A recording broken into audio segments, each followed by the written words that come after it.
नमस्कार, मी डॉक्टर धनश्री शेळके आणि कोल्हापूरची धनश्री या चॅनेलवर आपलं मनापासून स्वागत. तर आज डॉक्टर्स डे आहे. ओजच्या शाळेतून मी नुकतीच आलेली आहे, कारण डॉक्टर्स डे निमित्त त्यांनी आमचा सत्कार ठेवलेला होता. म्हटलं चला थोडंफार आवरलं आहे तर तुमच्याशी बोलूया. तर आज डॉक्टर्स डे आहे, शेतकरी डे आहे, फार्मर डे आणि CA डे देखील आहे.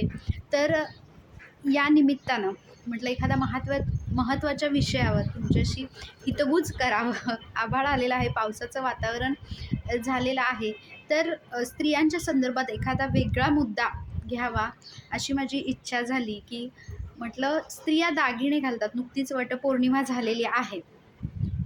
तर ज्यावेळेस दागिने घालतात तर मलाही हा प्रश्न पडलेला, कारण सिलॅबसमध्ये काही नसतं हे दागिने वगैरे हे. पण एक डॉक्टर म्हणून किंवा एक स्त्री म्हणून आपल्याला काही गोष्टींच्या पाठीमागचं वैज्ञानिक जे काही दृष्टिकोन आहे तो माहीत असणं गरजेचं आहे आणि तो प्रत्येकालाच माहीत असणं गरजेचं आहे. तर वटपौर्णिमा नुकतीच झालेली, तर जे काही स्त्रियांचा सुंदर असा शृंगार असतो, मग अगदी कानातले असतील, नाकातलं असेल, कुंकू असेल, मंगळसूत्र असेल, बांगड्या असतील, पैंजण असेल, जोडवी असेल, या सगळ्याला म्हणजे याच्याने स्त्रीचं सौंदर्य तर खुलतंच, पण याच्या पाठीमागं काही वैज्ञानिक कारणं ही आहेत. ती कोणती आहेत ही देखील आपल्याला माहीत पाहिजे. फक्त सौंदर्य वाढवतं म्हणूनच ही आपण घालतो का? सौंदर्य तर 100% वाढवतं स्त्रियांचं.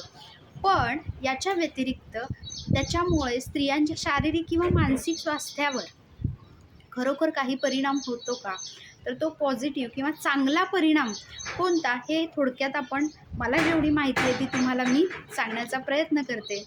तर स्त्रिया जे आपण पहिल्यांदा मंगळसूत्र घेऊया. मंगळसूत्र घालतात, तर ते का घालतात? तर ही संस्कृती परंपरा तर आहेच, पण एक तर सोनं हे उष्णवाहक आहे असं म्हणतात. म्हणजे उष्णता शोषून घेण्याचं काम हे करत असतं. आणि दुसरं कारण असं सांगतात, की त्याचं जी वाटी असते ती अगदी स्त्रियांच्या हृदयाजवळ येते. त्याच्यामुळे रक्ताभिसरण तर चांगलं होतं, पण रक्तदाब जो आहे तो नियंत्रित करण्याचं काम ह्याच्यामुळे चांगल्या पद्धतीनं होत असतं. त्यामुळे अर्थात स्त्रियांचं मानसिक स्वास्थ्य हे छान राहतं.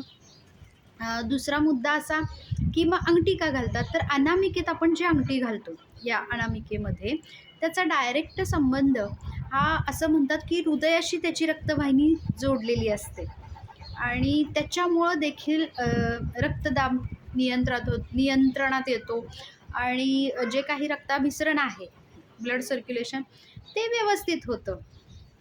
आणि प्रेमाचं स्थान सांगितलेलं आहे हृदय. त्यामुळे अगदी लग्नात, साखरपुड्यात अनामिकेतच आपली अंगठी असते. अगदी मधल्या बोटात सुद्धा आपण जेव्हा घालतो तर त्याचा संबंध हा डायरेक्ट मेंदूशी सांगितलेला आहे.